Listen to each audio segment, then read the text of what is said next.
మహోన్నతర మహాపరిశుద్ర సర్వోన్నతర సర్వాధికారి మీకు వందనములు నాయన. మీ ప్రేమను బట్టి మీ కృపను బట్టి మరి ఒక దినాన్ని మాకు అనుగ్రహించి మమ్మల్ని ముందుకు నడిపిస్తున్న విధానమును బట్టి మీ కృతజ్ఞతలు తెలియచేయచ్చు ఉన్నాను.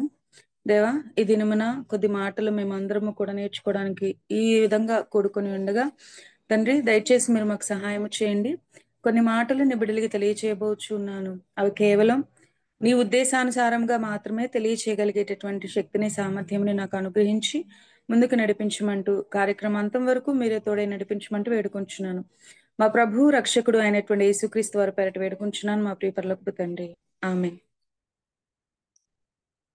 క్రీస్తు నామములో అందరికీ వందనాలండి. దేవుని కృపను బట్టి మరి ఒకసారి మీతో దేవుని యొక్క మాటలు పంచుకునేటటువంటి భాగ్యాన్ని దేవుడు నాకు అనుగ్రహించినందుకు గాను ముందుగా దేవునికి నేను కృతజ్ఞతలు తెలియచేయచ్చు ఉన్నాను. మీకు నా వాయిస్ ఏమాత్రం కట్ అయినట్టు ఉన్నా కానీ సరిగా వినిపించినట్లుగా ఉన్నా కానీ మీరు ఒకసారి నాకు చెప్తే నేను మళ్ళీ దాన్ని సరి చేసుకుని మాట్లాడడానికి ప్రయత్నిస్తాను. ఈ రోజు వచ్చేసరికి నిన్న నిన్న మదర్స్ డే కదా. నిజంగా ఒక్కొక్కసారి సంతోషంగా అనిపిస్తుంది ఇలాంటి రోజులు తలుచుకున్నప్పుడు మాత్రమే. ఎందుకంటే తల్లులుగా ప్రపంచం అంతా మనల్ని గుర్తించేటటువంటి రోజు ఒకటి ఉంది అన్న ఆలోచన ఎలా ఉంటదంటే నిజంగానే హ్యాపీగా అనిపిస్తుంది. ఎందుకంటే ఆ రోజు వచ్చేసరికి పిల్లలందరికీ తల్లి తల్లి మీద ప్రేమ ఆ రోజు చూపిస్తారు. యాక్చువల్లీ పిల్లలందరికీ తల్లి మీద ప్రేమ ఉంటుంది. కాకపోతే ఏంటి అంటే దాన్ని చూపించే విధానానికి వచ్చేసరికి ఏంటి అంటే 1 డే అనేది మదర్స్ కోసం పెట్టి ఆ రోజు వాళ్ళని స్పెషల్ గా చూడడం, ఆ రోజు వాళ్ళని స్పెషల్ గా ట్రీట్ చేయడం అనేది జరుగుతూ ఉంటుంది. నిజంగా సంతోషమే. ఎందుకు అంటే ఒక స్త్రీ తల్లిగా మారిన తర్వాత ఎన్నో సంవత్సరాలు అలాగూ కుటుంబ బాధ్యతల్ని, బిడ్డల బాధ్యతల్ని మోస్తూ వెళ్తుంటే, సంవత్సరంలో ఒక్కరోజైనా సరే, తన కష్టాన్ని తన ఫ్యామిలీ అనేది జ్ఞాపకం చేసుకుంటుంది అంటే, నిజంగా అది ఆనందించదగినటువంటి విషయం అనే చెప్పాలి. ఎందుకంటే ఇందాడ చెల్లి మాట్లాడుతున్నారు. ఎన్ని చేసినా, ఎంత చేసినా కానియండి అంటే, మనకి మెప్పు గాని, మెప్పు కాదు గదా! కనీసం ఒక చిన్న మాట. మీరు కష్టపడ్డారు అన్న మాట గూడా మనకి ఉండదు. మనం చేసిన మిస్టేక్‌ని మాత్రం ఖచ్చితంగా మనం చేసిన మిస్టేక్‌ని మాత్రం సంవత్సరాల తరబడి, అంతెందుకు తరాల తరబడి గూడా చెప్పుకుంటూ వెళ్ళిపోవచ్చు. అలా ఉంటుంది పరిస్థితి. కానీ ఒక మాటలో చెప్పాలి అంటే, ఒక తల్లిగా ఉండడం అనేది నిజంగా దేవుడిచ్చినటువంటి గొప్ప భాగ్యంగా చెప్పొచ్చు. ఎందుకంటే అది దేవుడు ఇచ్చినటువంటి అవకాశం కాబట్టి ఒక స్త్రీ నిర్వర్తించేటటువంటి బాధ్యతలు చాలా ఉంటాయి. స్టార్టింగ్‌గా తనొక కూతురుగా, ఒక డాటర్‌గా ప్రారంభిస్తది తన బంధాన్ని. తల్లిదండ్రులకి ఒక కూతురుగా ప్రారంభిస్తది. ఒక అక్కగా, ఒక చెల్లిగా, అలాగే ఒక భార్యగా, తర్వాత ఒక తల్లిగా, ఆ తర్వాత ఇంకా కొన్ని కొన్ని బంధాలను అలా కొనసాగించడం అనేది జరుగుతూ ఉంటుంది. అయితే ఈ బంధాలన్నీ వీటన్నిటి విషయంలో ఇదంతా కూడాను దేవుడు మనకు అనుగ్రహిస్తేనే నువ్వు ఒక కూతురుగా ఉండగలుగుతున్నావు, ఒక భార్యగా ఉండగలుగుతున్నావు, ఒక తల్లిగా ఉండగలుగుతున్నావు. వీటన్నిటిలో స్పెషల్ మూమెంట్ ఏది అని జెప్పేసి ఎవరిని అడిగినా ఏమి అని అంటారంటే ఆహ్, మన జీవితంలో ఒక మాటలో చెప్పాలంటే మన జీవితం మొత్తాన్ని మార్చేసేలా ఒక 2 రిలేషన్స్ ఉంటాయి. ఒకటి భార్య అండ్ అలాగే ఇంకొకటి తల్లి. ఈ 2 గూడా మన లైఫ్‌ని పూర్తిగా చేంజ్ చేసేస్తాయి. ఎలాగు అంటే వివాహానికి ముందు స్త్రీలు ఒకలా ఉంటారు. వివాహమైన తర్వాత వాళ్ళ యాటిట్యూడ్‌లో కానివ్వండి, వాళ్ళ మాట తీరులో గానివ్వండి, వాళ్ళ ప్రవర్తనలో కానివ్వండి, చాలా చేంజెస్ అనేవి వస్తాయి.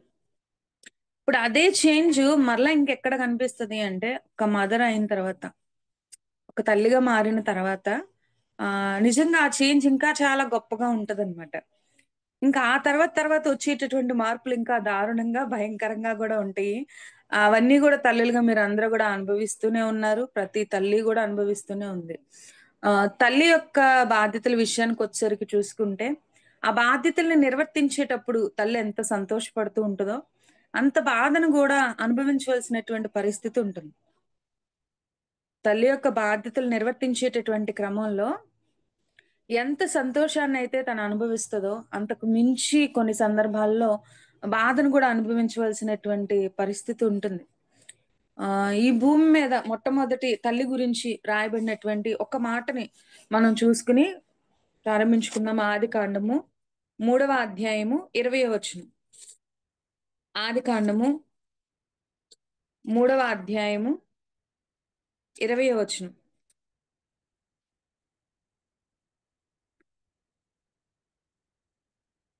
ఆదికాండము 3వ అధ్యాయము 20వ వచనం.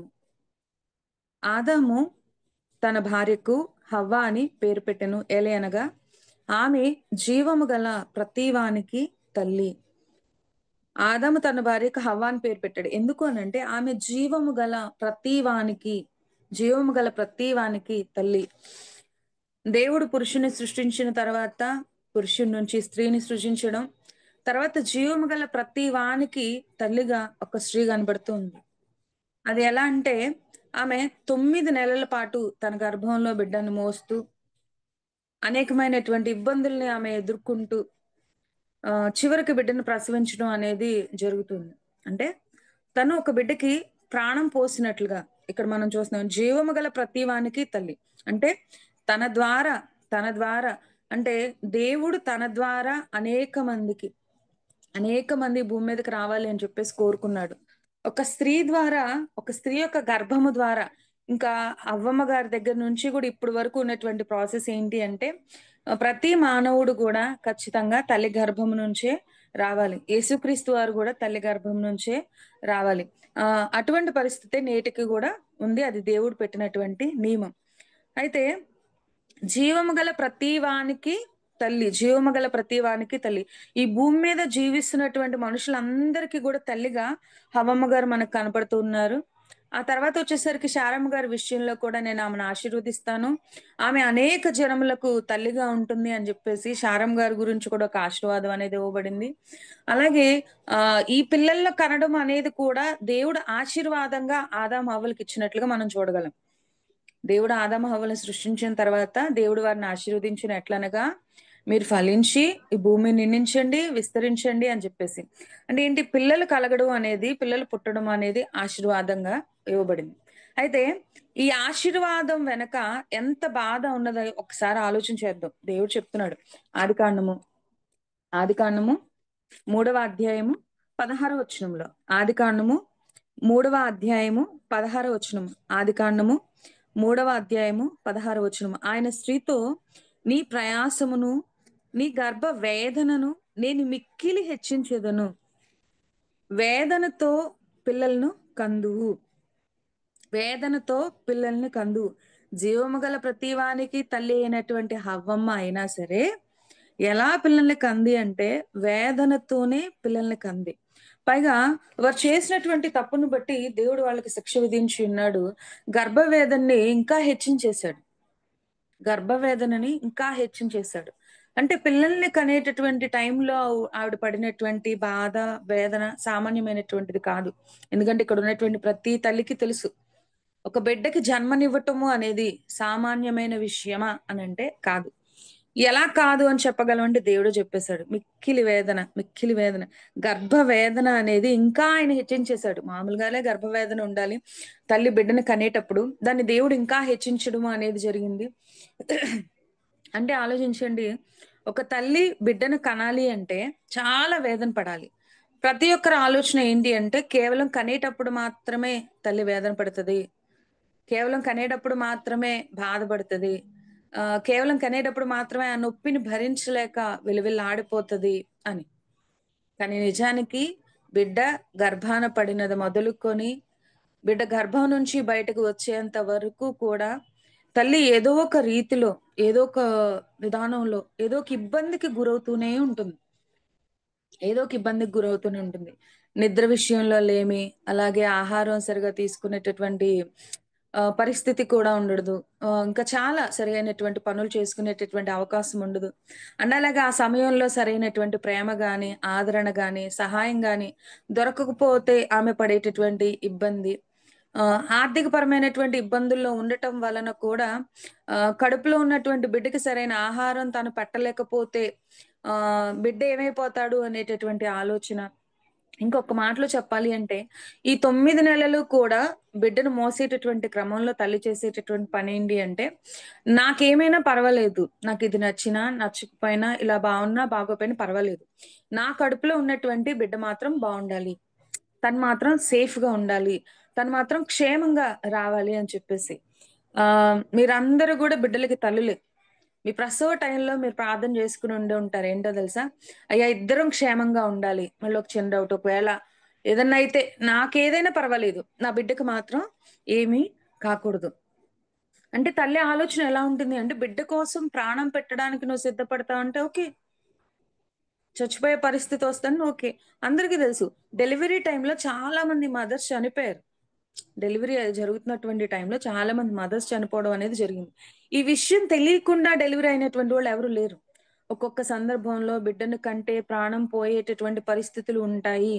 సిట్యుయేషన్ ఎలా ఉంటదో తెలీదు అన్న విషయం తెలిసినా ప్రతి స్త్రీ కోరుకునేటటువంటి కోరికేంటో తెలుసా? నేను గొడ్రాలుగా మాత్రం ఉండకూడదు.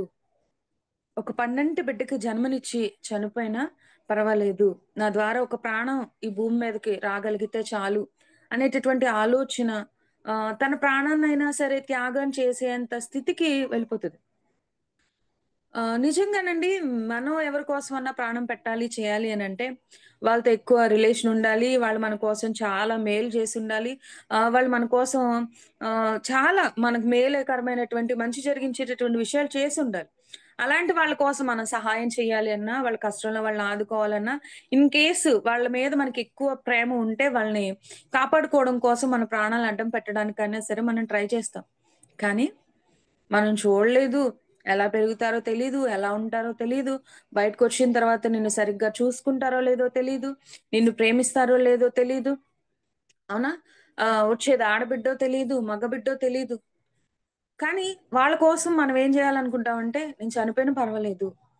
నా బిడ్డ మాత్రం బావుండాలి. తను క్షేమంగా మాత్రం ఉండాలి. తన కోసం నా ప్రాణమైనా సరే పోయినా పర్వాలేదు అనేటటువంటి ఆలోచనలుంటాయి. రాహేల్ గారు తెలుసు కదండీ! బెన్యామీనుని కన్నటువంటి సమయంలో ఆవిడ మరణించడం జరుగుతుంది. బైబిల్‌లో మనం చూడగలం. అంటే ఆలోచించండి. చనిపోవడానికి కూడా సిద్ధపడి ఒక ప్రాణాన్ని భూమి మీదకి తీసుకొని రావడానికి ఆవిడ చాలా కష్టపడుతుంది. ప్రసవ సమయంలో ఆవిడ ఎంతో వేదన పడతది. కానీ బిడ్డ పుట్టిన వెంటనే ఆ వేదనంతటిని మర్చిపోతది. బిడ్డే లోకంగా బ్రతుకుతది. ఒక్కళ్ళు సరిపోతారు అంటే, అయ్యో! వీడొక్కడే ఆడుకోవాలంటే కష్టం. వీడొక్కడే ఉంటే లోన్‌లీగా ఫీల్ అయిపోతాడేమో! వీడొక్కడే ఉంటే ఇబ్బంది పడిపోతాడేమో! తనకంటూ తోడుండాలి. ఎంతమంది పిల్లలున్నా సరే, వాళ్ళందరూ మన వాళ్ళయిపోతారా? తన సొంత అన్నయ్యలయిపోతారా? సొంత తమ్ముడయిపోతారా? వీళ్ళొక్కళ్ళే ఉంటే లోన్‌లీగా ఫీల్ అయిపోతారు అని చెప్పేసి, వారిని పోషించగలిగేటటువంటి సామర్థ్యం ఉన్నా, లేకపోయినా, ఎంత కష్టమైనా సరే, ఇంకొకరిని కని, వారికి తోడుగా ఉంచాలి. వారిద్దరూ సంతోషంగా ఉండాలి. చూడండి. ఆలోచన విధానం చూడండి. ఆల్రెడీ ప్రాణం పోయేటటువంటి బాధ అనుభవిస్తాము. ప్రాణం పోయే బాధ అనుభవిచ్చినా గాని మన ఆలోచన ఎలా ఉంటదో తెలుసా? వీళ్ళొక్కళ్ళే ఉండకూడదు. మళ్ళీ బిడ్డ గురించి ఆలోచన. మళ్ళీ బిడ్డ గురించి ఆలోచన. అలాగే ఇద్దరు పిల్లలు కలగాలి అని చూసుకోవడం, చేయడం. నిజంగా తల్లి ఎప్పుడైతే ఒక స్త్రీ వివాహమైన తర్వాతనైనా సరే కొద్దో గొప్పో కొంచెం సంతోషంగా ఉండగలుగుతది కానీ, కొంచెం ఫ్రీగా ఉండగలుగుతుందేమో గానీ, ఒక మదర్‌గా మారిన తర్వాత ఆవిడ తీసుకునేటటువంటి బాధ్యత తల్లిగా అనేది ఆవిడ మీద చాలా భారంగా అనిపిస్తూ ఉంటది కొన్ని కొన్ని సందర్భాల్లో. చాలా అంటే చాలా భారంగా అనిపిస్తూ ఉంటుంది. కేవలం 9 నెలలు మాత్రమే నిద్రపోవడానికి కష్టం. కేవలం 9 నెలలు మాత్రమే తినడానికి కష్టం. కేవలం 9 నెలలు మాత్రమే తిరగడానికి కష్టం కాదు. ఎప్పుడైతే బిడ్డకి జన్మనిచ్చిందో అప్పటి నుంచి కూడాను పడుకోవాలి అన్నా, తినాలి అన్నా, తాగాలి అన్నా, చివరికి మన పనులు మనం చేసుకోవాలి అన్నా, ఇంటిల్లిపాది పనులు చెయ్యాలి అన్నా చాలా స్ట్రెస్. చాలా అంటే చాలా స్ట్రెస్. అది ఎంతలా అనిపిస్తుంది అంటే, ఎందుకు దేవా ఇంత బాధ్యతని నా మీద పెట్టావు అనిపిస్తది. ఒక్కొక్కసారి దేవుడిని అడగాలనిపిస్తది. ఇంత బాధ్యతని నా మీద ఎందుకు పెట్టేసావు? నేనెందుకు ఇంత వేదన అనుభవించాలి? నేనెందుకు ఇంత బాధను అనుభవించాలి? నిజంగా కనే టైంలో అయితే ఆ కాసేపట్లో ఆ వేదన అన్నది పోయింది. బిడ్డను చూసిన వెంటనే సంతోషం వచ్చేసింది. కానీ ఆ తర్వాత నేను పడేటటువంటి స్ట్రగుల్స్ అన్నీ కూడాను శరీరపరమైనటువంటి ఎక్కువ బలహీనతలు రావటం, అంతకు ముందున్నటువంటి శక్తి లేకపోవటం, మరలా అంత శక్తిమంతులు కావాలి అంటే సరైన సహకారం మనకు అందకపోవటం. ప్రతి విషయంలో గూడా పిల్లల విషయానికొచ్చేసరికి దాదాపుగా అన్ని విషయాల్లో నేనొక్కదాన్నే కేర్ తీసుకోవాల్సిన పరిస్థితి రావటం. ఎందుకు ఇదంతా? కొంచెం సపోర్ట్ ఉంటే బావుంటుంది గదా!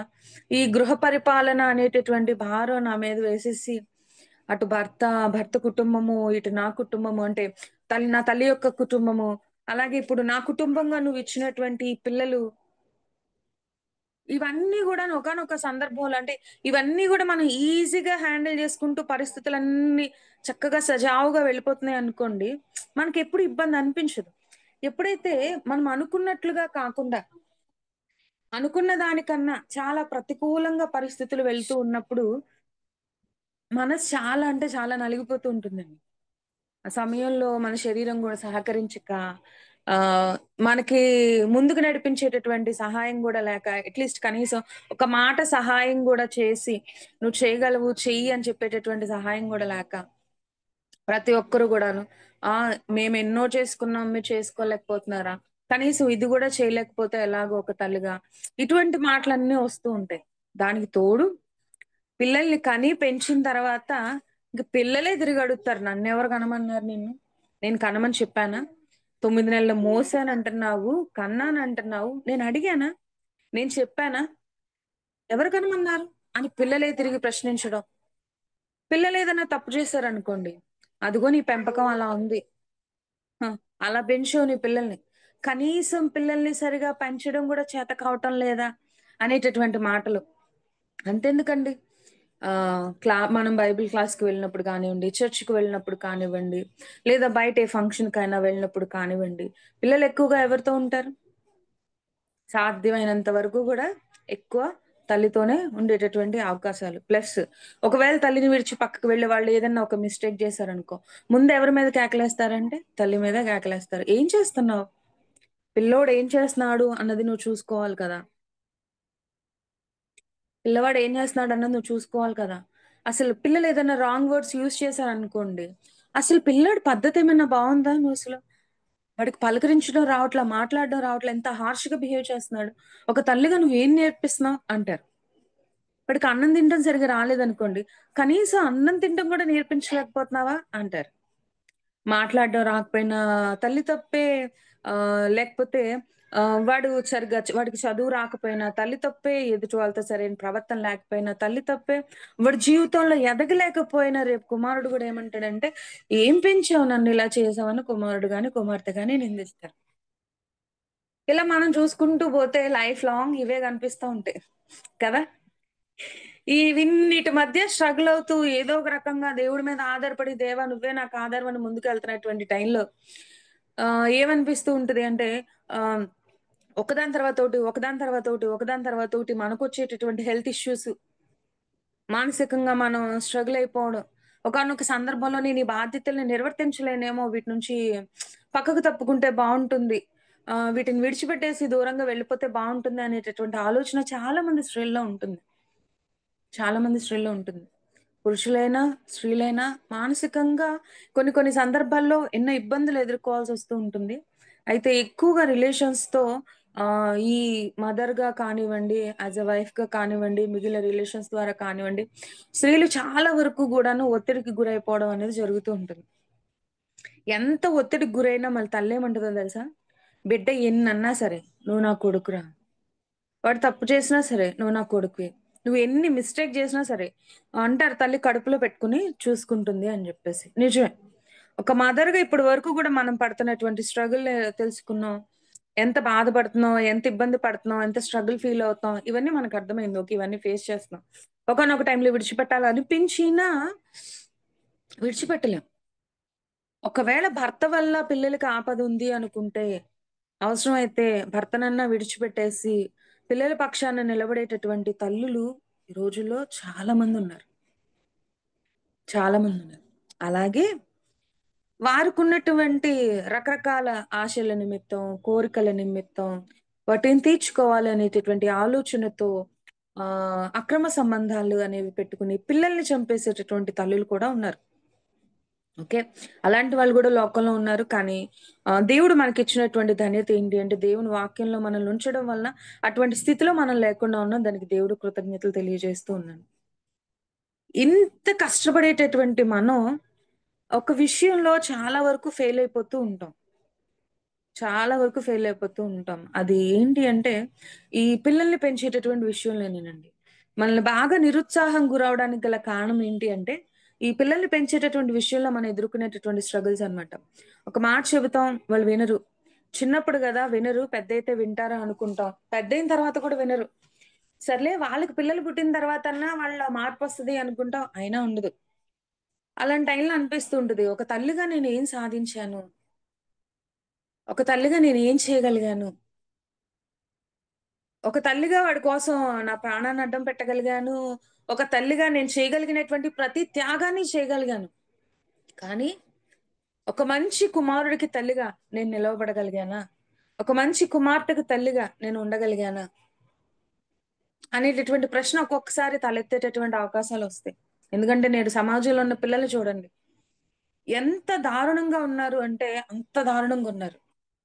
చిన్న పిల్లలప్పటి నుంచే ఒకడిని చంపేయాలన్న ఆలోచన, ఒకడిని నరికేయాలి అనేటటువంటి ఆలోచన, క్రూరంగా హింసించాలి అనేటటువంటి ఆలోచన, టార్చర్ చేయాలి అనేటటువంటి ఆలోచన.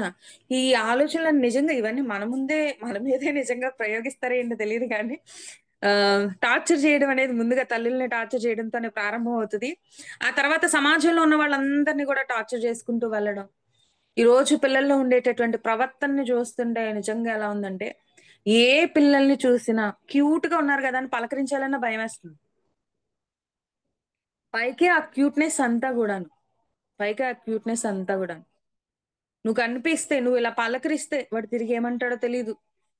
ఇలా కాదమ్మా ఇలా చెయ్యాలి అనంటే ఎలా బిహేవ్ చేస్తారో తెలీదు. ఈ తల్లులు ఈ పెంచేటటువంటి ఈ పెంపకం విషయానికొచ్చేసరికి చాలా అంటే చాలా మంది ఫెయిల్ అయిపోతున్నారు అంటానికి నిదర్శనం మన సమాజమే. నేడున్నటువంటి సమాజం, సమాజంలో ఉన్నటువంటి పిల్లలు, వాళ్ళ తీరు, వాళ్ళ నడవడిక. ఫాదర్స్ గురించి పక్కన పెట్టేద్దాం. తండ్రులుగా వారి బాధ్యత వారు నిర్వర్తించాలి.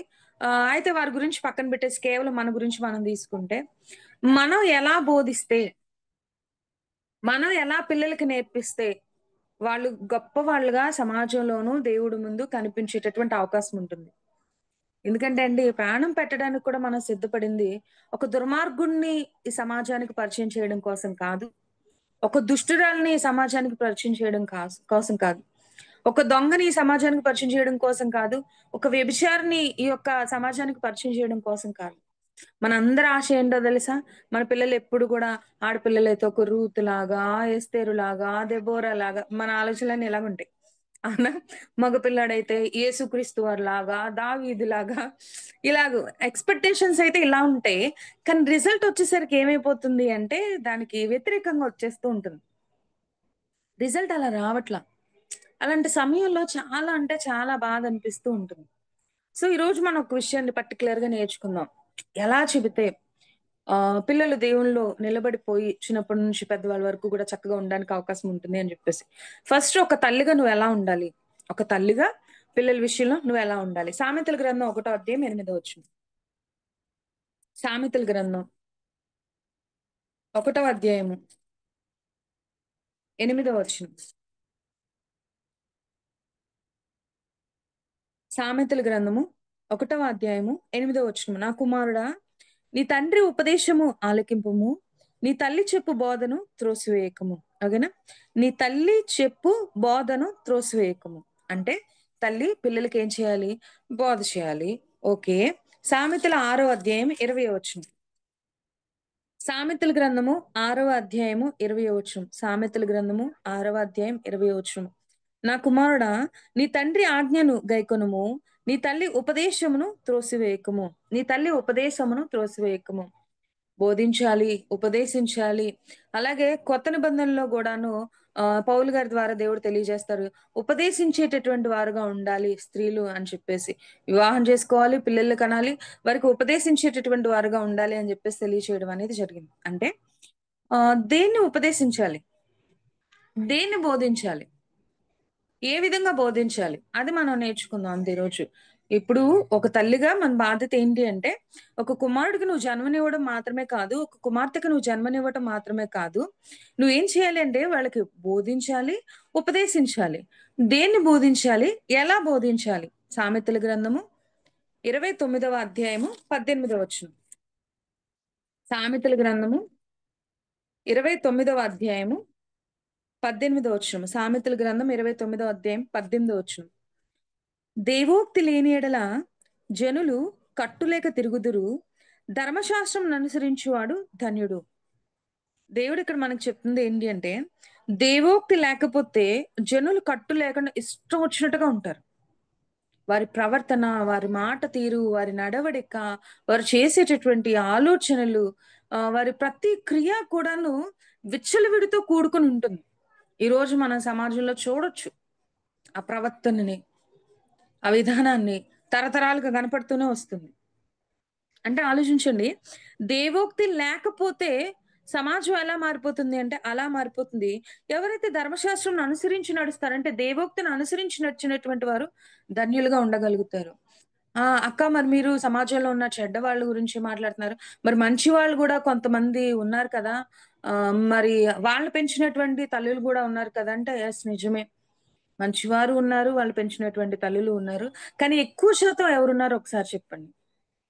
ఎక్కువ శాతం ఎవరున్నారు? ఎక్కువ శాతం. చిన్న పిల్లలు మొదలుకొని వయసుకొచ్చేటటువంటి పిల్లల వరకు గూడా మనం చూసుకున్నట్లయితే, వాళ్ళ పరిస్థితులు ఎంత దారుణంగా ఉంటున్నాయి అంటే తల్లి లేదు, తండ్రి లేదు, కేర్ లేదు. కావాలంటే ఈ ఒక్కరోజు నాతో ఫోటో దిగు. నేను ఇన్‌స్టా‌లో పెట్టుకుంటాను, ఫేస్‌బుక్‌లో పెట్టుకుంటాను, యూట్యూబ్‌లో పెట్టుకుంటాను. నాకు లైక్స్ కావాలి, షేర్స్ కావాలి అంతే. ఒకవేళ నేను పెట్టలేదనుకో, నేను నిన్ను ప్రేమించట్లేదనుకుంటారు బయట వాళ్ళు. నేను నిన్ను ఇష్టపడట్లేదనుకుంటారు నా ఫ్రెండ్స్. కేవలం దాని కోసం అంతే. అంతే తప్ప నిజముగా తల్లి యొక్క ఉపదేశాన్ని కానీ, తల్లి యొక్క బోధన కానీ త్రోసివేయకుండా స్వీకరించేటటువంటి వాళ్ళు, వినేటటువంటి వాళ్ళు ఎంతమందున్నారు చెప్పండి? మనకు ఒక ఆశ ఉంటుంది నిజంగా. నేను చెబితే నా పిల్లలు చక్కగా వినాలి. నా మాట వారు వినాలి. వారు నేర్చుకోవాలి. వాళ్ళు సమాజంలో గొప్పవాళ్ళు కావాలి. ఇది మనకున్నటువంటి ఆలోచన, మనకున్నటువంటి ఆశ. అయితే నువ్వు బోధించాలి. అయితే నువ్వు ఉపదేశించాలి. దేన్ని ఉపదేశించాలి అంటే దైవోక్తిని, దేవుని యొక్క మాటని నువ్వు నిరంతరం వాళ్ళకి బోధిస్తూనే ఉండాలి. వాళ్ళకి ఉపదేశిస్తూనే ఉండాలి.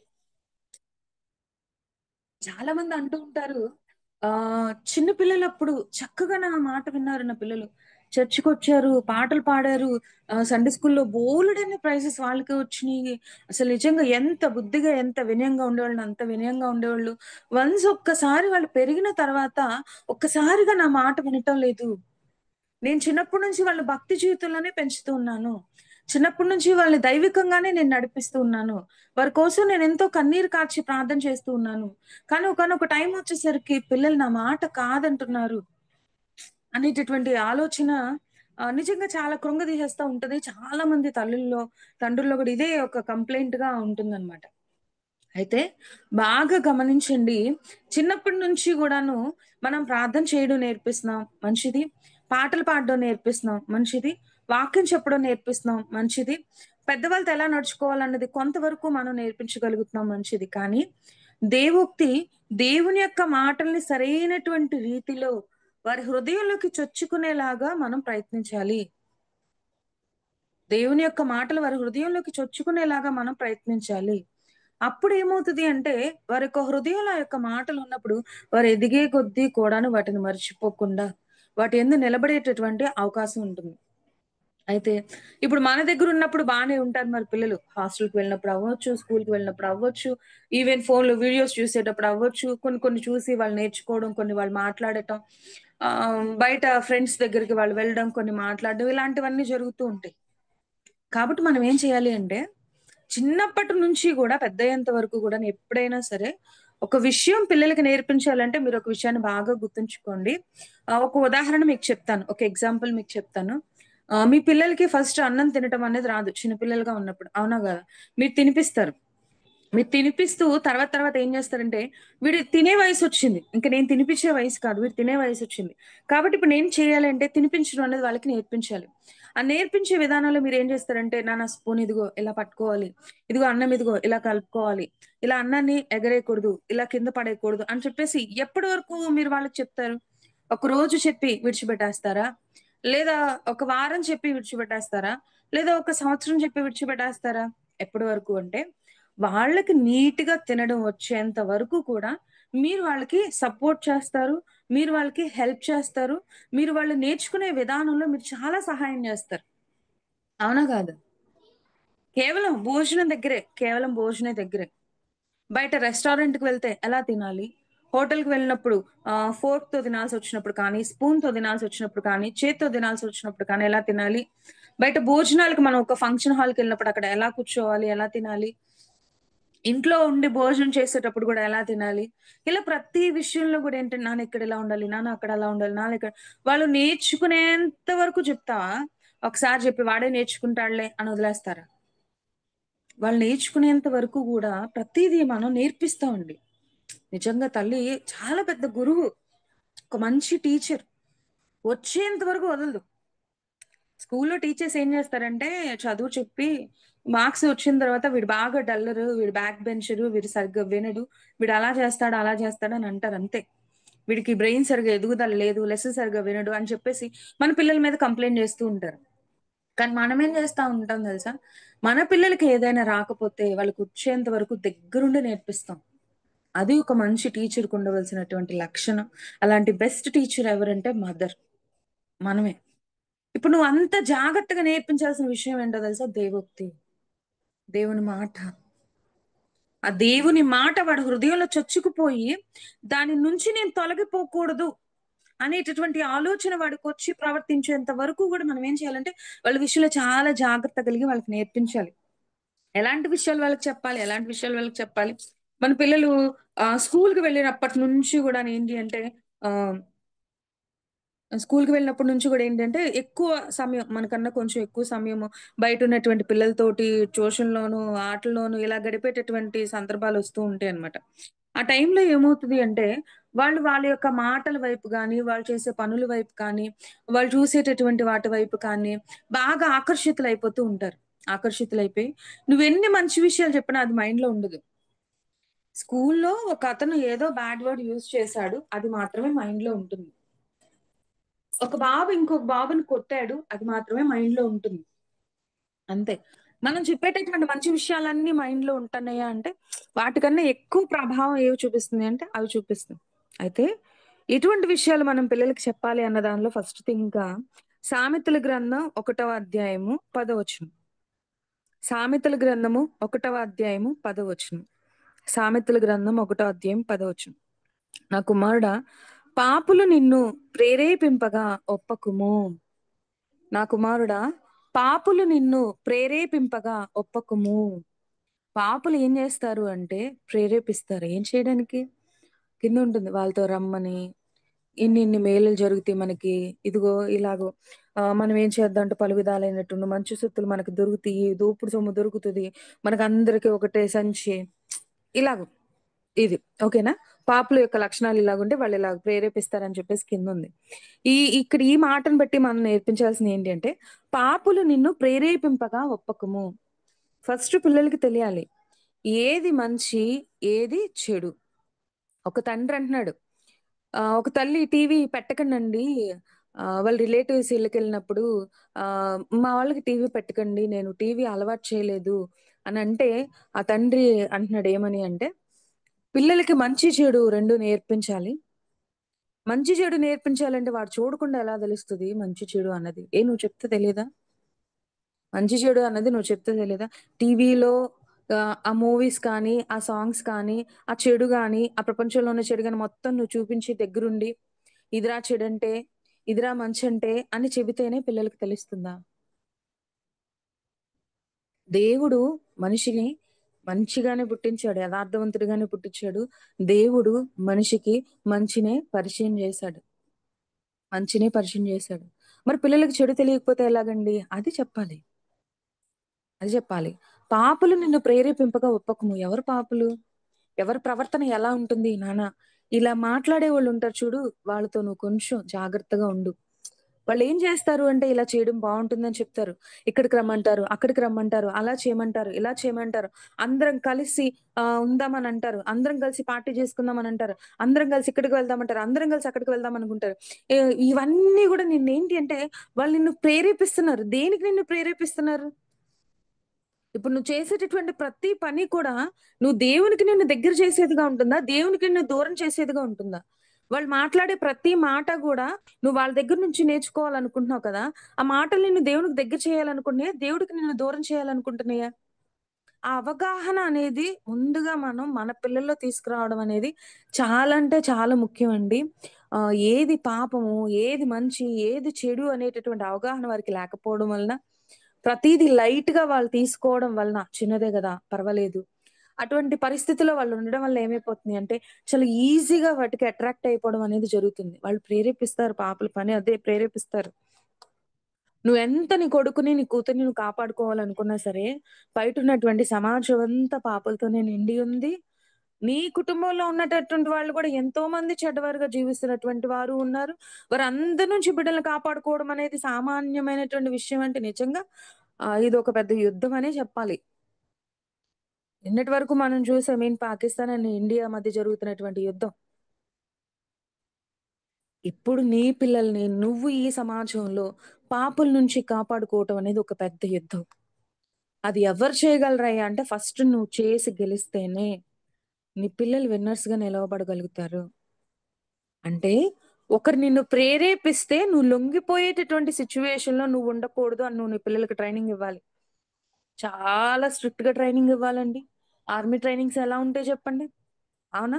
ఆర్మీ ట్రైనింగ్ అంత స్ట్రిక్ట్‌గా ఉంది. ఆర్మీ ఆఫీసర్స్ అందరూ గూడాను హార్ట్‌ఫుల్‌గా మేము చనిపోయినా సరే, మా దేశాన్ని కాపాడాలి అనేటటువంటి ఉద్దేశంతో వాళ్ళెళ్తున్నారు. వాళ్ళెళ్తున్నారు. ఈ సమాజంలో ఒక చదువు కోసం ఒక వ్యక్తి నిలవబడగలుగుతున్నాడు. లేదా ఒక ఉద్యోగం కోసం ఒక వ్యక్తి నిలవబడగలుగుతున్నాడు. ఒక పదవి కోసం పోరాడగలుగుతున్నాడు. తను సాధించాలి అనుకున్నటువంటి ఎన్నో ఉన్నాయి ఈ లోకంలో గొప్పగా కనిపిస్తున్న వాటన్నిటిని సాధించడానికి వాళ్ళందరూ నిలవబడగలుగుతున్నారు. నీ కొడుకుని, నీ కూతుర్ని పాపులతో వాళ్ళు ప్రేరేపిస్తే వాళ్ళతో ఒప్పుకోకుండా ఉండేలాగా వాళ్ళని నిలబెట్టగలరా? డెఫినెట్‌గా చేయొచ్చు. దేవుని యొక్క వాక్యాన్ని వారికి మీరు బోధించే విధానం అలా ఉండాలి. ఉపదేశించేటటువంటి విధానం అలా ఉండాలి. వాళ్ళు ప్రేరేపిస్తే "నువ్వు ఒప్పుకోకూడదు నాన్న" అని నువ్వు చాలా జాగ్రత్తగా, వివరంగా వాళ్ళకి అర్థమయ్యేలా తెలియచేయడం చాలా ఇంపార్టెంట్ విషయం. ఇంకోటొచ్చేసరికి ఒక తల్లి, ఒక తల్లి తన కుమారుడికి బోధిస్తుంది చూడండి. ఒకసారి చూడండి.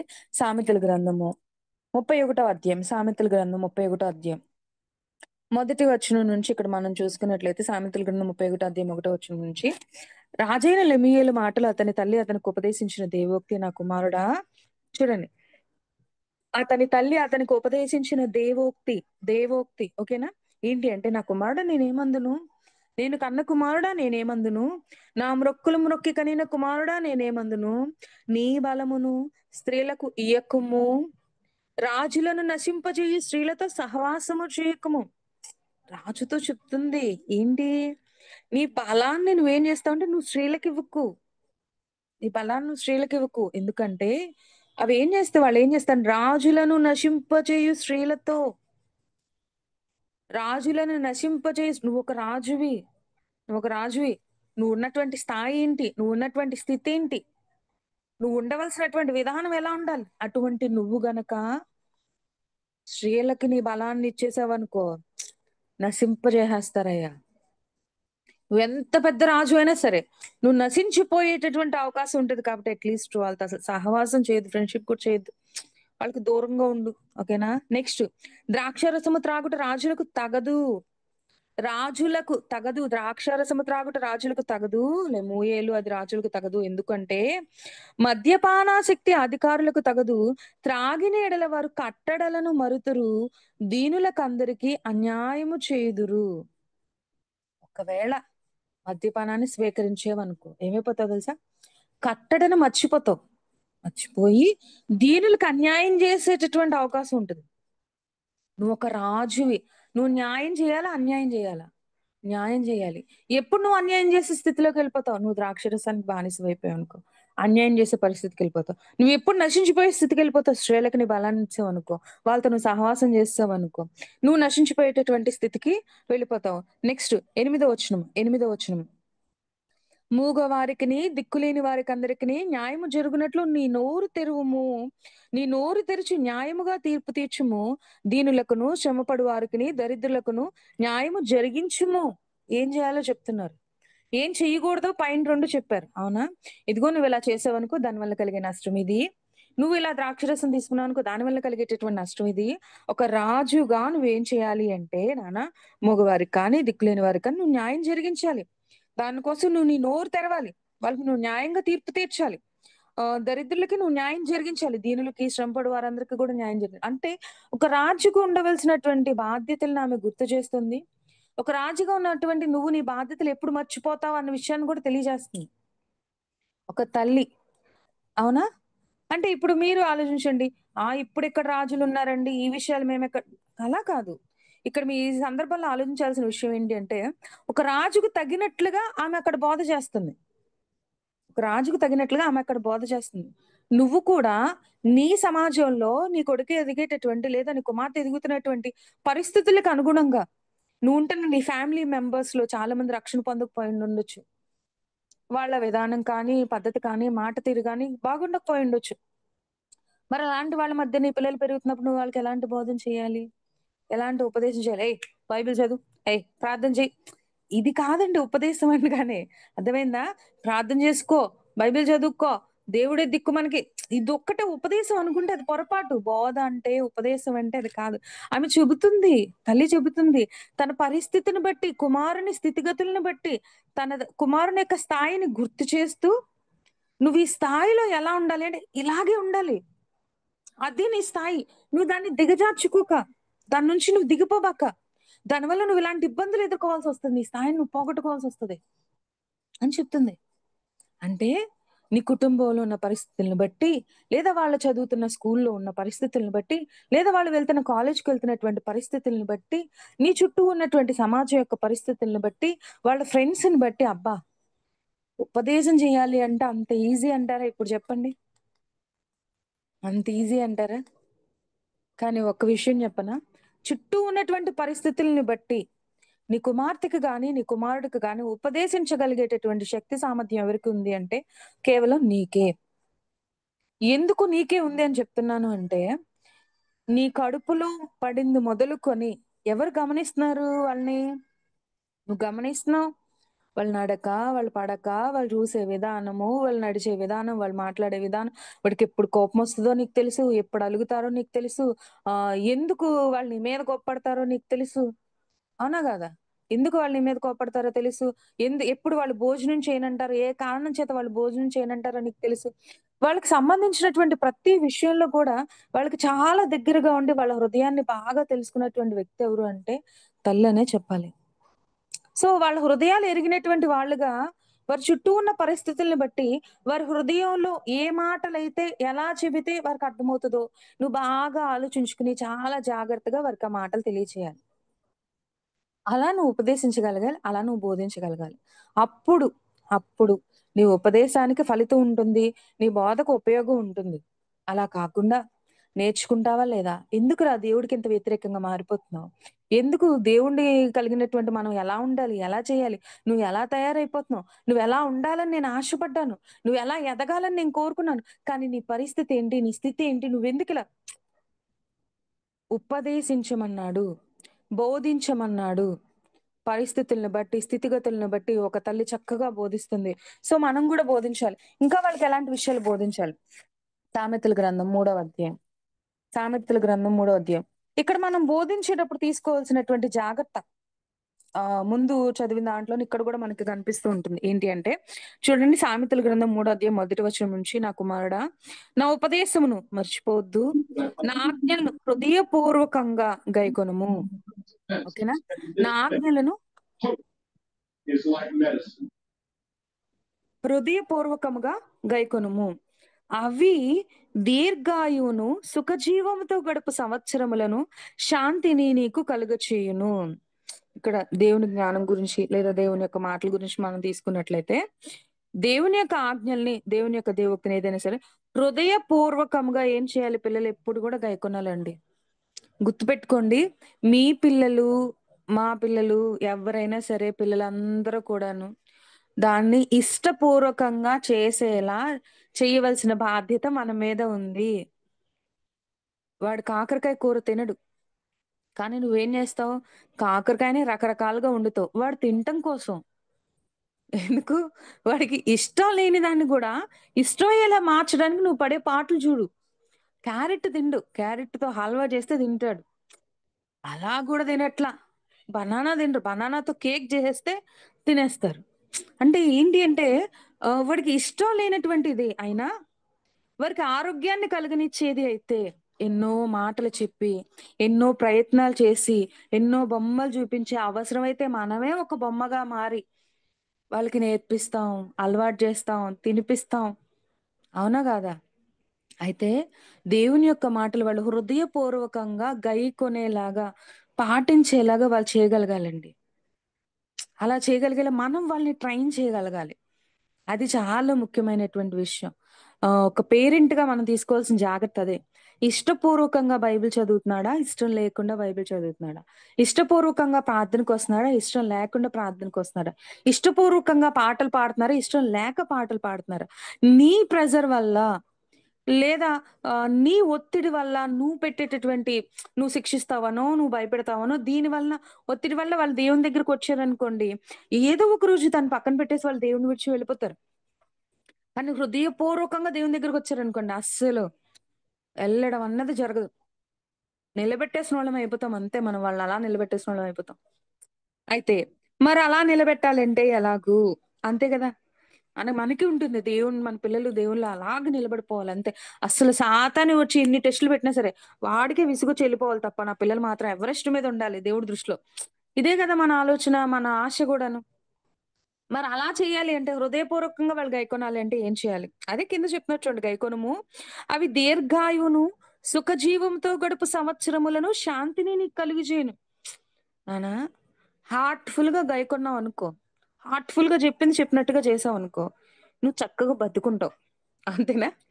దీర్ఘాయువు, దీర్ఘాయువు. నీకు దేవుడు ఎంత కాలం అయితే జీవితం ఇచ్చాడో అంత కాలం బావుంటావు నాన్న.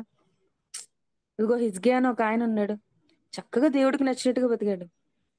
ఆయనకి చనిపోయే టైం వచ్చింది. దేవుడు ముందే చెప్పేసాడు. అయితే దేవుడినడిగాడు, "ప్రభూ ఒక్కసారి నేను బ్రతికిన రోజులన్నీ ఒకసారి చూసుకో" అన్నాడు. చూసాడు. సరే ఒక 15 ఇయర్స్ ఇచ్చేస్తున్నాను తీసేసుకో అన్నాడు. అబ్బా!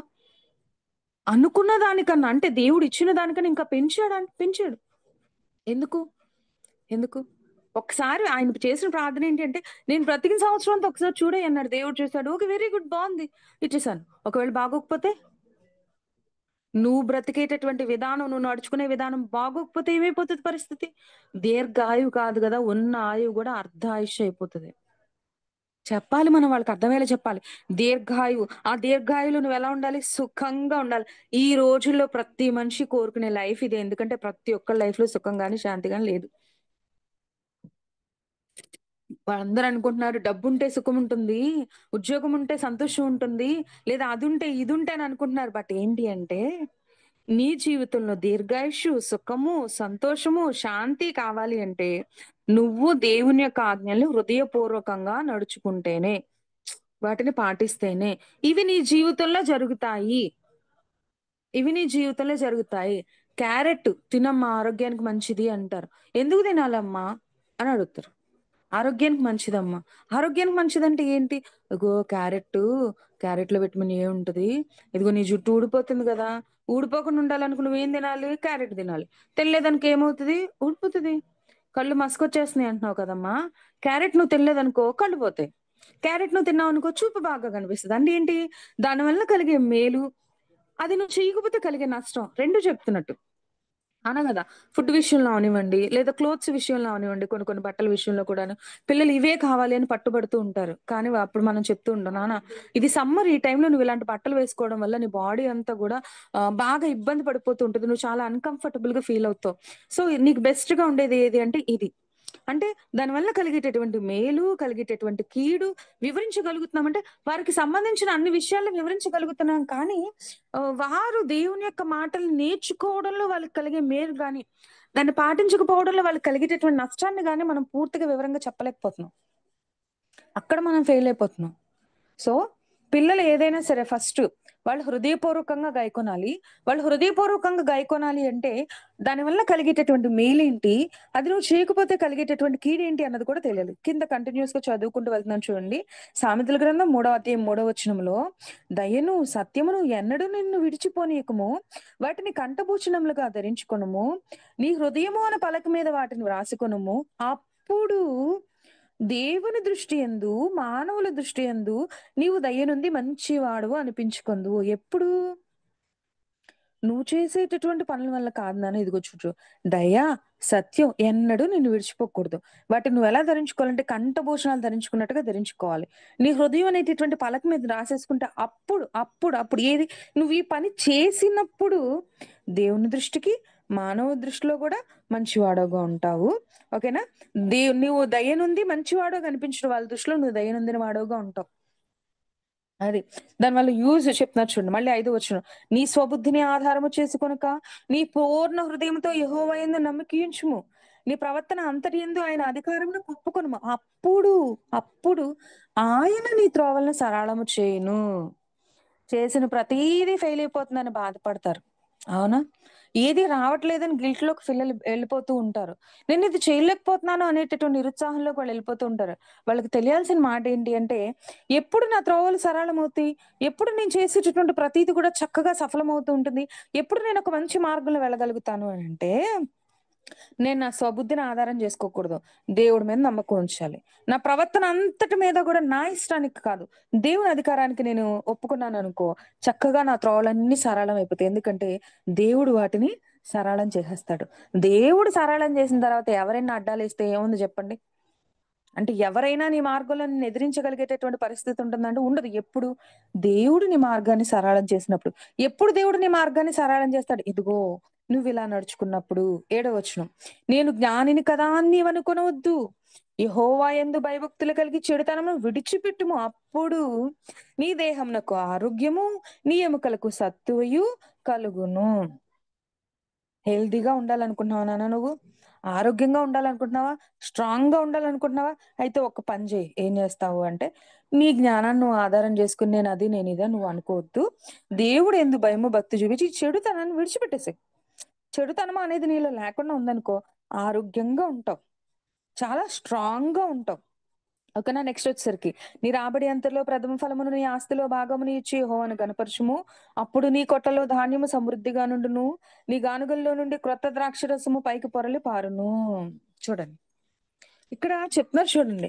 ప్రవర్తన విషయం కానివ్వండి, నువ్వు మనిషి దయ పొందుకోవాలి అంటే, నువ్వు ఆరోగ్యాన్ని పొందుకోవాలంటే, నువ్వు దీర్ఘాయుష్ను పొందుకోవాలి అంటే, లేదా నీకు సమృద్ధిగా ఉండాలి అంటే, నువ్వు ఏం చేయాలో తెలుసా? ఇదిగో నీకిది కావాలంటే దేవుడు నిన్నిలా ఉండమన్నాడు. నువ్విది చేయాలంటే దేవుడు నిన్నిలా ఉండమన్నాడు. అసలు నీ జీవితం అనేది చక్కగా, ఆనందంగా, శాంతికరంగా ఉండాలి అంటే నువ్విలా ఉండాలి. ఇప్పుడు ఏమవుతది నేను చేయకపోతే? ఏముంది అదుండదు. అంతే. నీ జీవితంలో సుఖము, శాంతి, సంతోషం చివరికి ఆయుష్షే లేనటువంటి స్థితిలోకి వెళ్ళిపోతావు. ఎప్పుడో తెలుసా?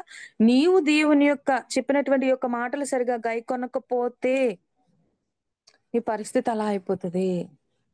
నిజంగా ఇలా మనం బోధ చేయగలుగుతున్నామా? ఇలా బోధ చేయగలుగుతున్నామా? ప్రతి విషయంలో వాళ్ళని బుజ్జగించగలుగుతున్నాం. కొన్ని సందర్భాల్లో వాళ్ళని దండించగలుగుతున్నాము. ఇందాకడ గూడా మా చెల్లి ఒక క్వెషన్ అడిగితే రిఫరెన్స్ గురించి అడిగింది. బెత్తమును సామెతలు 29:15 సామెతలు 29 బెత్తమును, గద్దింపును జ్ఞానము కలుగు చేయును. అదుపు లేని బాలుడు తల్లికి అవమానము తెచ్చును. అదుపు లేని బాలుడు తల్లికి అవమానం తెచ్చును. మరి దేనితో అదుపు చేయాలంటే ఓకే. బెత్తంతోనో, గద్దింపుతోనో అదుపు చెయ్యి ఓకే. కానీ అదెలా ఉండాలో తెలుసా? జ్ఞానము కలుగు చేయును. బెత్తమును, గద్దింపును జ్ఞానము కలుగు చేయును. బెత్తం వాడమన్నాడు దేవుడు అంతే. కొట్టేయడమే ఇంక పని. తిట్టేయడమే ఇంక పని. కాదండి. కాదు. ఈరోజు పిల్లల యొక్క బయటున్న స్థితిగతులను బట్టి నడుచుకోవడం కన్నా, వాళ్ళ మానసిక పరిస్థితిని బట్టి నువ్వు నడుచుకోవడం అనేది చాలా ఇంపార్టెంట్. చాలా ముఖ్యం. చాలా అంటే చాలా చాలా అవసరం. నువ్వెంత ప్రేమ చూపించినా, ఒక వయసొచ్చిన తర్వాత నువ్వు వాళ్ళని కొట్టావనుకో, నువ్వు చూపించిన ప్రేమ మొత్తం వాళ్ళ మైండ్‌లోంచి డిలీట్ అయిపోతది. నువ్వు కొట్టిన దెబ్బ మాత్రమే గుర్తుంటుంది. నువ్వు తిట్టినటువంటి తిట్లు మాత్రమే గుర్తుంటాయి. నువ్వు పెట్టనంటావు చూడు, అది మాత్రమే గుర్తుంటది. నువ్విస్తావు చూడు పనిష్మెంట్, అది మాత్రమే గుర్తుంటుంది. ఎందుకయ్య అంత నెగెటివ్? నువ్వు ఒక్కసారి వాళ్ళ మనస్తత్వాన్ని బట్టి నీ భర్తయినా, మీ అత్తగారైనా ఎప్పుడెలా నడుచుకుంటారో లేదో నువ్వు తెలుసుకున్నా, తెలియకపోయినా అది నెక్స్ట్ విషయం కానీ, దానివల్ల కలిగేటటువంటి ప్రభావం కన్నా, దానివల్ల కలిగే నష్టం కన్నా, నీ పిల్లలు ఎలా మాట్లాడితే ఎలా ప్రవర్తిస్తే వాళ్ళ ఆలోచన విధానం ఎలా ఉంటదన్నది చూసుకోవడం చాలా అవసరం అండి. ఈ రోజుల్లో తల్లిదండ్రుల్లో చాలామంది కొట్టమన్నాడు దేవుడు అన్న ఉద్దేశంతో కొడుతున్నారు. కొట్టమన్నాడు దేవుడు. కానీ అక్కడేమంటున్నాడు? బెత్తమును, గద్దింపును, జ్ఞానము కలుగచేయును. నువ్వు వాళ్ళని కొడితే వాళ్ళకి జ్ఞానం వచ్చేలా అది కూడా ఒక ఏజ్ వచ్చేంత వరకే. వన్స్ ఒక ఏజ్ అనేది వాళ్ళు దాటిన తర్వాత ఏంటి అంటే, వాళ్ళకి నువ్వు చాలా వివరంగా లాభం ఏంటి? నష్టం ఏంటి? దీనివల్ల కలిగే మేలేంటి? దీనివల్ల నీకు కలిగే నష్టం ఏంటి? అనేది నువ్వు వాళ్ళకి చాలా వివరంగా చెప్పవలసినటువంటి అవసరత అనేది ఉంటుంది. ఒక కుమారుడు గురించి ఒక తల్లి మాట్లాడుతుంది చూడండి. లూకాసు వార్త 11:27 ముగింపులోకి వెళ్ళిపోతున్నాం. లూకాసు వార్త 11 అధ్యాయం 27 వచనం. లూకాసు వార్త 11వ అధ్యాయము 27 వచనం. ఆయన ఈ మాటలు చెప్పుచుండగా ఆ సమూహములోనున్న ఒక స్త్రీ ఆయనను చూచి, నిన్ను మోసిన గర్భమును, నీవు కుడిచిన స్తనములను ధన్యములైనవి అని కేకలు వేసి చెప్పగా, ఒక స్త్రీమూర్తి ఏమంటుంది అంటే, యేసుక్రీస్తు వారి యొక్క మాటలు, యేసుక్రీస్తు వారి యొక్క బోధలు అవన్నీ చూసినటువంటి ఆవిడ, విన్నటువంటి ఆవిడ. నిన్ను మోసిన గర్భము, నీవు కుడిచిన స్తనములు ధన్యాలు. నిజంగా మన పిల్లల విషయంలో ఎవరైనా ఇలా చెప్పగలిగితే ఎలా ఉంటుందో ఆలోచించండి. నిజంగానమ్మా నీకు నేర్పించినటువంటి పద్ధతి మీ అమ్మ ఎంత చక్కటి పద్ధతి నేర్పించిందో, ఎంత చక్కటి మాట తీరుని విధానాన్ని నేర్పించిందో, నిజంగా ఎంతమంది ఎంత ట్రై చేసినా సరే నిన్ను పాపంలో పడేయాలని, నువ్వు పడిపోకుండా ఇంత స్ట్రాంగ్‌గా ఉండాలబ్బా! అసలు అంత మెంటల్ కంట్రోల్ ఎలా ఇచ్చింది మీ అమ్మగారు నీకు? ఎలా నేర్పించగలిగింది? ఏంట్రా మేమెంతమంది చెప్పినా నువ్వు ఒక్కడివే డిఫరెంట్‌గా ఉంటావు. మేమెన్ని చేసినా మాతో కలవని అంటావు. మాతో ప్రేమగానే ఉంటావు. మాతో సహవాసం చేస్తావు. మాతో ఎంతో చక్కగా బిహేవ్ చేస్తావు. మాకు హెల్ప్ చేస్తావు గూడాను. బట్ మేము చేసేటటువంటి ఒక్క చెడ్డ కార్యం గూడా చేయడానికి అసలు నీ మైండ్ అసలు ఏ మాత్రం కూడా ఒప్పుకోదేంటి? ఒప్పుకోదు. ఎందుకంటే వాళ్ళ తల్లి అలా ట్రైన్ చేసింది. అలా ట్రైనింగ్ ఇచ్చింది. ఏది మంచి, ఏది చెడు, ఏది నువ్వు చెయ్యొచ్చు, ఏది నువ్వు చేయకూడదు, దేనివల్ల నీకు నష్టం, దేనివల్ల నీకు లాభం, నువ్వు ఎలా ప్రయాణిస్తే నువ్వు అపాయంలో పడిపోతావు. నువ్వు ఎవరితో ప్రయాణిస్తే నువ్వు అపాయంలో పడకుండా సేఫ్‌గా ఉంటావు. ఎవరు నీతో ఉంటే నువ్వు క్షేమకరంగా ఉండగలుగుతావు. ఎవరు నీతో లేకపోతే నీకు ప్రమాదం అనేది జరుగుతుంది. నీ ప్రవర్తన ఎలా ఉంటే నిన్ను మనుషులు ఎలా ట్రీట్ చేస్తారు. ఇవన్నీ గూడా ఎవరు మా అమ్మ. అవును. అమ్మ నేర్పింది. అమ్మ నేర్పింది. కానీ ఈ రోజు తల్లులు చదువు కూడా నేర్పిస్తున్నారు. చదువు కూడా నేర్పించడం తప్పు కాదండి బాబాయ్. నేర్పించాలి పిల్లలకి చదువుండాలి. ఓకేనా? బైబిల్ చదవడం నేర్పిస్తున్నారు. చదవడం నేర్పిస్తున్నారు. బైబిల్ చదవడం నేర్పిస్తున్నారు. కొన్ని కొన్ని విషయాలు ఎన్నో విషయాలు తల్లులు నేర్పించగలుగుతున్నారు. కానీ అత్యవసరమైనటువంటి దేవోక్తిని నేర్పించేటటువంటి విషయంలో ఏ తల్లి ఫెయిల్ అవ్వకూడదు. వన్స్ ఫెయిల్ అయిపోయారు అంటే గనక ఇక్కడ యేసుక్రీస్తు వారిని చూసి తల్లి మాట్లాడింది చూడండి. ఆ మాట రాదు. ఏ మాటొస్తది అంటే లూకాసు వార్త 23వ అధ్యాయము 28, 29 వచనాలు. లూకాసు వార్త 23వ అధ్యాయము 28, 29 వచనములు. యేసు వారి వైపు తిరిగి యెరూషలేము కుమార్తెలారా నా నిమిత్తము ఏడవకుడి. మీ నిమిత్తము, మీ పిల్లల నిమిత్తమును ఏడువుడి. ఇదిగో గొడ్రాండ్రును కనని గర్భములను, పాలియ్యని స్తనములను ధన్యములైనవి అని చెప్పు దినములు వచ్చుచున్నవి. ఎప్పుడో వచ్చేసినాయి గదండీ! అవునా? గొడ్రాండ్రు, కనని గర్భాలు, పాలియనటువంటి స్తన్యాలు అవి ధన్యం. యేసుక్రీస్తు వారి విషయానికొచ్చేసరికి ఒక స్త్రీ ఏమనంది? అబ్బా! నిన్ను కనిన గర్భం ధన్యమయ్యా. Very good. కానీ మీ పిల్లల విషయాలకొచ్చేసరికి ఏమనేస్తారో తెలుసా? హ! పరిస్థితులు అలా మారిపోతాయి. పరిస్థితులు అలా మారిపోతాయి. చాలా అంటే చాలా దారుణంగా పరిస్థితులు మారిపోయినాయండి. ఈ సమాజంలో మంచి అన్నది కనుమరుగైపోతుంది. మనం ఎంత ప్రయత్నించినా కానీ చెడు మంచి మీద విజయాన్ని సాధిస్తుంది తప్ప మంచి సాధించలేకపోతుంది అంటే ఒక తల్లిగా ఈ సమాజానికి మనం ఎటువంటి పిల్లల్ని ఇస్తున్నామో ఒకసారి ఆలోచించండి. మనం ఇచ్చేటటువంటి పిల్లలు ఎలా ఉన్నారు? ఎలా ఇస్తున్నాం? వాళ్ళకి ఎలాంటి పెంపకాన్ని మనం పెంపకం విషయంలో మనం ఎలాంటి జాగ్రత్తలు తీసుకోగలుగుతున్నాం? ఏవండీ ఈ ప్రపంచంలో ఎక్కువ మంది క్రైస్తవులే గదండీ ఉన్నారు. మిగిలిన వారిని పక్కన పెట్టిన ప్రపంచంలో ఎక్కువ మంది క్రైస్తవులే గదా! ఒక క్రైస్తవురాలిగా, ఒక క్రైస్తవ స్త్రీగా, ఒక క్రైస్తవ తల్లిగా దేవుడు నీకొక గర్భఫలాన్ని అనుగ్రహించినప్పుడు, ఆ గర్భఫలాన్ని దేవునిలో నిలబెట్టడానికి నువ్వు పడేటటువంటి ప్రయాస ఏంటి? ఏవండీ ఏం ప్రయాస పడను ఇంట్లో భర్త టార్చరు, అత్తగారి టార్చరు, పిల్లల టార్చరు, ఆర్థిక పరిస్థితులు బాగోలేదు, ఆరోగ్యం బాగోలేదు, మానసిక పరిస్థితి బాగోలేదు. ఇవన్నిటి మధ్యలో నేనొక బేబీని లేదా ఉన్నటువంటి ఒక బాబునో, ఇద్దరు పిల్లలనో లేదా ముగ్గురున్నారు నాకు, ఐదుగురున్నారు. వీళ్ళందరిని నేనెలా బ్యాలెన్స్ చేయగలను? నిజంగా చెప్తున్నానండి. ఫస్ట్ మనము మెంటల్లీ ఎప్పుడైతే స్ట్రెస్ ఫ్రీగా ఉంటామో, ప్రశాంతంగా ఉండగలుగుతామో, అప్పుడు అన్నిటిని గూడా సమర్థవంతంగా నడిపించగలుగుతాము. దేవుడు మనకు అప్పగించినటువంటి పని కష్టంతో కూడుకున్నదే, భారంతో కూడుకున్నదే, ఎంతో ఇబ్బందితో కూడుకున్నదే, కానీ అసాధ్యమైనదైతే కానే కాదు. అర్థమవుతుందా? అసాధ్యం మాత్రం కాదు. నువ్వు చెయ్యలేనిది దేవుడు నీ మీద పెట్టలేదు తల్లి. నువ్వు చెయ్యగలిగింది దేవుడు నీ మీద పెట్టాడు. ఈ సమాజానికి అద్భుతమైనటువంటి వ్యక్తుల్ని నువ్వివ్వగలవు. బంగారం కన్నా విలువైనటువంటి వ్యక్తుల్ని, క్యారెక్టర్స్‌ని నువ్వివ్వగలవు. అందుకే ఫస్ట్ నీకు క్రీస్తు పరిచయమయ్యాడు. ఎందుకు నీకు ముందు క్రీస్తు పరిచయమయ్యాడు? ఎందుకంటే నువ్వు నీ పిల్లల్ని క్రీస్తులో పెంచాలి. క్రీస్తులో చూపించాలి. ఎన్ని స్ట్రగుల్స్ నువ్వు చూపించగలవా? డెఫినెట్‌గా చూపించగలవు. ఎవరు అర్థం చేసుకున్నా, చేసుకోకపోయినా చూపించగలవా? ఖచ్చితంగా చూపించగలవు. ఖచ్చితంగా నువ్వు చేయగలవు. నేనెలా చేయగలను? వీటన్నిటి నుంచి నేనెలా బయటకెళ్ళను? ఏం ఆలోచించక్కర్లా. నీ పనేంటి? అది చేస్తే సరిపోతుంది. అంతేనండి. అంటే మన పనేంటి? దేవుడు మనకు అప్పగిచ్చిన పనేంటి? కుటుంబాన్ని జాగ్రత్తగా చూసుకోవాలి. ఓకే. కుటుంబాన్ని జాగ్రత్తగా చూసుకోవాలంటే ఫస్ట్ నీకేం ఉండాలి? జ్ఞానవంతురాలు తన ఇల్లు కట్టును. చాలా జ్ఞానం అవసరం అమ్మా. జ్ఞానహీనులుగా మనము ఉండకూడదు. తెలివితేటలు కావాలి, వివేకం కావాలి, చాలా జ్ఞానం కావాలి. ఈ సమాజానికి విలువైనటువంటి వ్యక్తుల్ని నువ్వు అప్పగించాలి అంటే, నీ చుట్టూ ఉన్న పరిస్థితులన్నీ ఎదుర్కొంటూ, కుటుంబంలో ఉన్నటువంటి ప్రతికూల పరిస్థితులను కూడా ఎదుర్కొంటూ నువ్వు అందించాలి అంటే, నీకు చాలా స్ట్రెంత్ అవసరం. నీకు చాలా బలం గావాలి. ఎక్కడండి దేవుడు బలహీనులన్నాడు కదా! ఆ బలహీనురాలివనే గదా! నీ పక్కనే కూర్చున్నాడాయన. నీతోనే ఉంటున్నాడాయన. అనేకమైనటువంటి బోధలు, అనేకమైనటువంటి వివరణ, ఎన్నో ఉదాహరణలు. ఒక తల్లిగా నువ్వు చూసినంత గొప్పగా నీ బిడ్డల్ని ఎవరు చూడగలరు చెప్పండి? ఇందాక పాటలో గూడా మనం చూసాం గదా! ఒక తల్లిగా నువ్వు పెట్టినంతగా ప్రాణత్యాగం చేసేంతగా ఎవరు ఇది చేయగలరు? నువ్వే.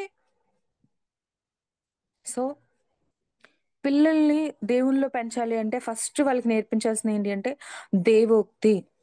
పిల్లల్ని గొప్పవారుగా మనం చూపించాలంటే దేవోక్తి. ఆ దేవోక్తిని వాళ్ళకి ఎలాగ నేర్పించాలి, చేయాలంటే పరిస్థితుల్ని బట్టి, ఉన్నటువంటి పరిస్థితులను బట్టి, అక్కడున్నటువంటి సిట్యుయేషన్స్‌ని బట్టి, వారి యొక్క మనస్తత్వాన్ని బట్టి వాళ్ళకి నేర్పించాలి. 2 వాళ్ళు దాన్ని హృదయపూర్వకంగా పాటించేలాగా వాళ్ళకి మనం ట్రైనింగ్ ఇవ్వాలి. వాళ్ళకి మనం ట్రైనింగ్ ఇవ్వాలి. 3 మూడో విషయం ఏంటి అంటే, దానివల్ల కలిగేటటువంటి మేలు, అది చేయకపోవడం వల్ల కలిగేటటువంటి కీడు, ఈ విషయాలు కూడా వివరంగా మనం పిల్లలకి చెప్పగలగాలి. చెప్పగలగాలి అంటే నిజంగా మనకి బైబిల్ మీద ఎంత అనుభవం ఉండాలో ఒకసారి ఆలోచించండి. కొంతమంది చదువుకున్న వాళ్ళుండొచ్చు. కొంతమంది చదువు రాని వాళ్ళుండొచ్చు. మరి నాకు బైబిల్ మీద అంత అనుభవం, బైబిల్ మీద అంత అమ్మ నువ్వు చదువుకున్నా, చదువుకోకపోయినా డైలీ నీకు వాక్యం వినే అవకాశం దేవుడు నీకిస్తున్నాడు. ఎన్నో మాటలు వినే మంచి మంచి బోధకులను మన మధ్య పెట్టాడు. వాటిని వింటావా నిజంగా అంటే చదువుకున్న వాళ్ళ మైండ్ కన్నా గూడాను? చదువురాని పూర్వీకులు ఉంటారు చూడండి, మన పెద్దోళ్ళుంటారు చూడండి, వాళ్ళ రిఫరెన్స్‌లు టక టక టక టక చెప్తారు తెలుసా? ఎందుకు? ఇప్పుడంటే మనకి ఫోన్‌లో బైబిల్‌లో ఎతికేసుకుంటున్నాం గానీ, అప్పుడు ఎతుక్కోవాల్సిన పనిలేదు. వాళ్ళు బ్రెయిన్‌లో పెట్టేసుకుంటారు. ఇంక మీరే చాలా గ్రేట్ అమ్మ. మీకు చాలా అనుభవంతో మీరు ఒక విషయాన్ని మీ పిల్లలకి చెప్పడం కోసం దాన్ని మీ మదిలో ముద్రించేసుకుంటారు. చదువుకున్న వాళ్ళు చదువుకుని దాన్ని చెప్పాలని ట్రై జేస్తారు అంతే. కానీ చదువు రాని వాళ్ళు ఏం జేస్తారో తెలుసా? దాన్ని ఇది నా పిల్లలకి నేను నేర్పాలి. ఓకే. ఇది నేను నా మైండ్‌లో పెట్టేసుకున్నాను. దీన్ని నీ మైండ్‌లో పెట్టుకొని నువ్వు దీన్ని జరిగిస్తూ నీ పిల్లలకి నేర్పించేటటువంటి అవకాశం ఉంటది. ఇంకా బెస్ట్. ఎక్కడ డిసప్పాయింట్ అవ్వాల్సినటువంటి అవసరత లేదు. ఒక తల్లికి చదువుంటేనే బిడ్డని నిలబెట్టగలదు. ఒక తల్లికి డబ్బుంటేనే బిడ్డని నిలబెట్టగలదు. ఒక తల్లికి లేదా పలానా స్థితిగతులుంటేనే బిడ్డని నిలబెట్టగలదు. లేదు. నువ్వు ఏ స్థితిలో ఉండి గర్భంలో బిడ్డను మోసావు చెప్పు? నీ గర్భంలో ఉన్నటువంటి బిడ్డకి ఎంత జ్ఞానాన్నిచ్చేసావు? ఎంత డబ్బునిచ్చేసావు? ఎంత ఇచ్చేసావు నువ్వు? నీ ప్రాణం పెట్టడానికి సిద్ధపడ్డావు. ప్రాణం పెట్టడానికి కూడా సిద్ధపడి కన్న బిడ్డ విషయంలో దయచేసి నిర్లక్ష్యం వద్దు. ఫుల్ ఎఫర్ట్ అనేది పెట్టండి. పూర్తి బాధ్యతను మీరు తీసుకోండి. ఎక్కడ నిరుత్సాహపడొద్దు. ఎందుకంటే మనకు తోడుగా వాక్యం ఉంది. దేవుడున్నాడు. మనకేది రాదు అని మీరు అనుకోవద్దు. నువ్వే రాదు అనుకుంటే నీ పిల్లలకి ఏం రాదమ్మా. నువ్వే చేయలేననుకుంటే నీ పిల్లలు ఏమి చేయలేరు. సో, ఒక్కటేనండి మనం బాగా గుర్తుంచుకోవాల్సిన విషయం, ఒక తల్లి యొక్క బాధ్యత సాధారణమైనది కాదు. కానీ అసాధ్యమైనదైతే కాదు. ఒక స్త్రీ ప్రతి విషయాన్ని గూడా హ్యాండిల్ చేయగలుగుతుందా అంటే అవును. భర్త, అత్తమామలు, తల్లిదండ్రులు, అలాగే రిలేటివ్సు, పిల్లలు, అలాగే పిల్లల స్కూల్‌కి సంబంధించి, వాళ్ళ ఫ్యూచర్‌కి సంబంధించి, భర్తకి సంబంధించి, పనికి సంబంధించి, ఇలాగ నిజంగా ఎంతమంది ఎన్ని చేయట్లేదు చెప్పండి. అమ్మ ఏదైనా భరించేంతటి శక్తిని దేవుడు నీకిచ్చాడంటే ఇచ్చాడు. ఏదైనా ఎదుర్కోగలిగేటటువంటి సామర్థ్యం దేవుడు నీకిచ్చాడంటే ఇచ్చాడు. అంత గ్రేట్‌నెస్ నిజంగా నిజంగా అది మనకే దక్కిందండి. ఆ గ్రేట్‌నెస్ మాత్రం మనకే దక్కింది. అది ఎవరు గుర్తించినా, గుర్తించకపోయినా పెద్ద నష్టమేం లేదు. నీ భర్త గుర్తించలేదనో, మీ అత్తగారు గుర్తించలేదనో, మీ మామగారు ఈవెన్ నీ తల్లిదండ్రులు గుర్తించలేదనో, నిన్ను కన్న బిడ్డలు ఎవ్వరు గుర్తించాల్సిన అవసరం లేదు. నువ్వు దేవుడిని, దేవోక్తుల్ని జ్ఞాపకం పెట్టుకొని, నీ బిడ్డలకి నిజంగా దైవాలుగా మార్చేయాలంతే. అందుకే దేవుడు నీకు బిడ్డనిచ్చాడు. అంతే. నువ్వు నీ బిడ్డని దైవంగా మార్చాలి. అదే దేవుడు నీకిచ్చిన పని. నువ్వు చేయాల్సిన పనది. దాని మీద కాన్సంట్రేషన్ చెయి. మిగిలిన వాటన్నిటిని గూడా సైడ్ జేసి జాగ్రత్తగా నడిపించుకుంటూ వెళ్ళిపోవాలి. ఓకేనా? కళ్ళు మూసుకొని ప్రార్థన చేసుకుందాం. మహోన్నతుడ, మహాపరిశుద్ధుడ, సర్వోన్నతుడ, సర్వాధికారి వందనాలు నాయన. ఒక తల్లి చాలా బాధని, చాలా వేదనని అనుభవించవలసిన పరిస్థితొస్తది. వారిని మోసిన